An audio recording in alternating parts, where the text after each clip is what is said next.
নারী দেখতে দেখতে, ছবি দেখতে দেখতে, উলঙ্গ দৃশ্য দেখতে দেখতে, জিনার ব্যভিচারের কল্পনা করতে করতে তোমার চুল, চেহারা, লেবাস, পোশাক, তোমার শরীর, স্বাস্থ্য সব হারায় গেছে। আমরা বুঝি ভাই, জানি তো ক্লাস 8-এর ছেলে সারা রাত মোবাইল দিয়া কি করো বাপ? এসএসসি পড়ুয়া ছেলে সারা রাত মোবাইল দিয়া কি করো আব্বা? আমরা বুঝি না। কি ভাবছো নিজের? এইভাবে জাতি টিকে না, এইভাবে সম্প্রদায় টিকে না, এভাবে জাতি টিকে না। এখনকার প্রজন্ম, গুনাহ আগেও ছিল রে বাপ, পাপ আগেও ছিল, কিন্তু তোমরা যেভাবে উল্লাস করে, তোমরা যেভাবে সম্মিলিতভাবে প্রকাশ্যে দিবালোকে অশ্লীলতার বেহায়াপনা করছো, এত সীমা লঙ্ঘন, এত বাড়াবাড়ি গত 30 বছর আগের মানুষ করে না। বিড়ি আগেও খাইছে মানুষে, গালিগালাজ আগেও করছে, নাটক সিনেমা মানুষে আগেও দেখছে, ওগুলো পাপ। কিন্তু হতে পারে কোনো চাচা গত 40 বছর লাগাইয়া যা টেলিভিশন দেখছে, তুমি 3 রাইতে তার চেয়ে বেশি দেখে গেছো। তুমি বাড়াবাড়ি করতেছ, তোমরা বাড়াবাড়ি করছ, তোমরা গুনার আস্ফালন করতেছ, তোমরা গুনাহ নিয়ে প্রতিযোগিতা করছ। এটা ভালো হবে না, এটা ভালো হবে না। আমি কোনো দল বুঝি না, আমার কোনো দলও নাই, বুঝিও কমেডি, কিন্তু আমি বুঝি তোমরা নিজের বিপদ নিজে টেনে আনতেছ, নিজের মুসিবত।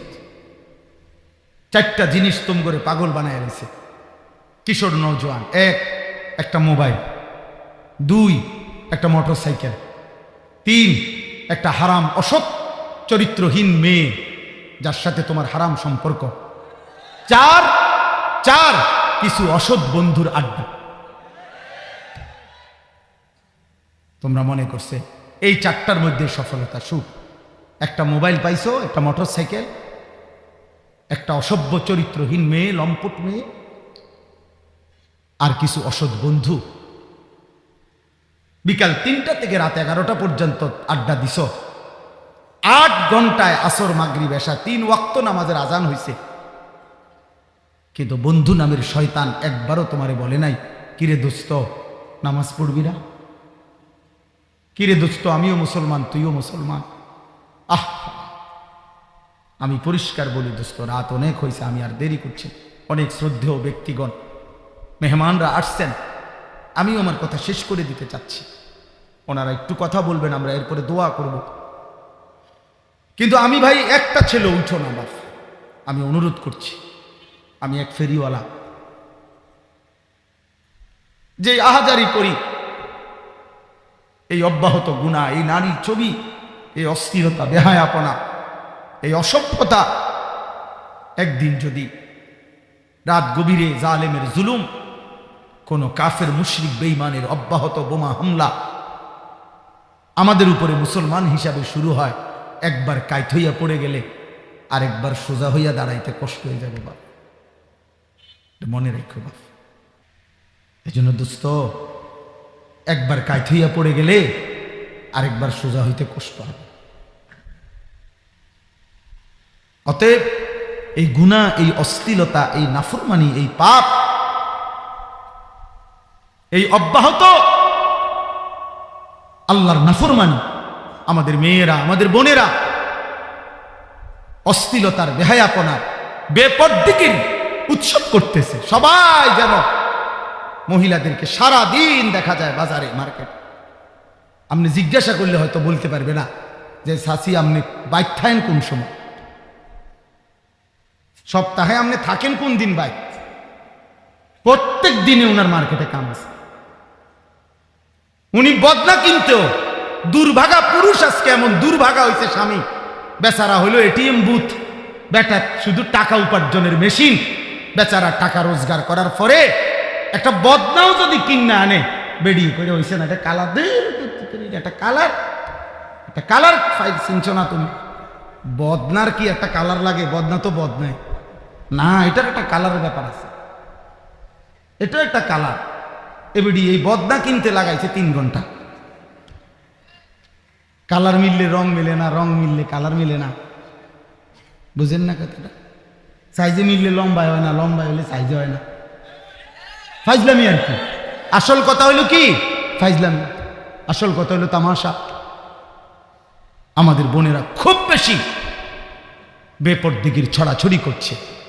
এইভাবে কিন্তু আল্লাহর রব্বুল আলামিনের আযাব যদি আসে, জালেমের দুশমনের যদি কোনোদিন আগ্রাসন শুরু হয় বন্ধু, আরেকবার সোজা হইয়া দাঁড়াইতে কঠিন। আমি বললাম একটা ছেলে হলো, মনে রেখো, যদি কোনোদিন জালেমের জুলুম, যদি কোনোদিন দুশমনের হামলা আমাদের উপরে হয়, প্রিয় ভাই, আল্লাহর আযাব যদি আসে, ঘুরে দাঁড়াইতে কষ্ট হয়ে যাবে। তোমরা নষ্ট হয়েও না, তোমরা চরিত্রহীন হয়েও না। আল্লাহকে সেজদা দাও, মালিকের গোলামি করো। সেজদাতে ইজ্জত আছে। আল্লাহ বলছে, বান্দা তুমি মাথা নোয়াই দিবা নিচে, আমি টেনে তোমার নিয়ে আসবো জান্নাতে। দেও বান্দা, তুমি ছোট হয়ে যাও, তুমি মাথা নুয়ে দাও, তুমি কপালে সেজদা লাগাও, আমি আল্লাহ ওয়াদা দিলাম, আমি তোমারে জান্নাতুল ফিরদাউস দিয়ে দেব। আমার সামনে ছোট হবা না তো বান্দা, কার সামনে ছোট হবা? আমারে সেজদা দিবা না তো বান্দা, কারে সেজদা? এত বড় অহংকারী কেমনে হইলা বান্দা? মা গাররাকা বিরাব্বিকাল কারীম। আল্লাহ বলছে, আমার মতো দয়ালু মাওলা থেকে কে তোমারে ধোঁকা দিল বান্দা? কেন এই বোকামি করলাম? কি করছো বান্দা? আমি কি তোমার জন্য কিছুই করি নাই? আলাম নাজআলিল আরদা মিহাদা ওয়াল জিবালা আওতাদা ওয়া খালাকনাকুম আজওয়াজা ওয়া জাআলনা নাওমাকুম সুবাতা। আল্লাহ বলছে, পাহাড় আমি বসাইছি, জমিন আমি বিছাইছি, তোমাদেরকে জোড়ায় জোড়ায় আমি সৃষ্টি করেছি, চোখের ঘুম আমি এনে দিয়েছি, অন্ধকারের কালো চাদর দিয়ে রাত আমি ঢেকে দিয়েছি, আলোকিত সূর্য দিয়ে পৃথিবীতে আমি আলো এনে দিয়ে দিন বানিয়ে দিয়েছি। এ তো সব আমি করছি বান্দা, এত কিছুর বিনিময়ে আমি একটা সেজদা পাবো না? বলো না বাপ, আরে বলো যুবক, একটা সেজদা মালিক পাবে না? ইনসাফ করো, রহম করো বাপ, নিজের উপরে দয়া করো, নিজের উপরে দয়া করো। তু আগার মেরা নিহি বানতা না বন আপনা তো বন। এই আমার শেষ ওসিয়ত। একটা ছেলেকে বললাম, তু আগার মেরা নিহি বানতা না বন আপনা তো বন। তুমি যদি আমার কোনো উপকার না করো, এই দেশ, এই জাতি, এই সমাজ, এই জনগোষ্ঠী তোমার দ্বারা যদি কোনো উপকৃত নাও হয়, কমপক্ষে নিজের ক্ষতি করো না, নিজের ভালোটা তো করো। নিজেরে নিজে নষ্ট করে দিচ্ছ কেন? নিজেরে নিজে চরিত্রহীন বানাচ্ছ কেন? কোনো লম্পটকে তো মানুষ ভদ্র বলে না, কোনো হারামখোরকে তো মানুষ ভদ্র বলে না রে বাপ, কোনো সুদখোরকে তো মানুষ ভালো বলে না রে বাপ, কোনো চরিত্রহীন জেনাকার ব্যভিচারীকে, কোনো মদখোর, নেশাখোর, গাঁজাখোর, ফুট্টাখোর, বাবাখোর, ডাইলখোর, হারামখোর, ইয়াবাখোর, এমন নাফরমানকে এই সমাজ মাটির তলে গেলেও তো কোনোদিন ইজ্জত দিবে না রে বেটা, সম্মান করবে। নেশা ছাড়ো, মদ ছাড়ো, জুয়া ছাড়ো। আল্লাহর নবী বলছে, বাবাদেরকে বলি, বাবারা, অভিভাবক, সন্তান নেশা করে কিনা খবর রাখে।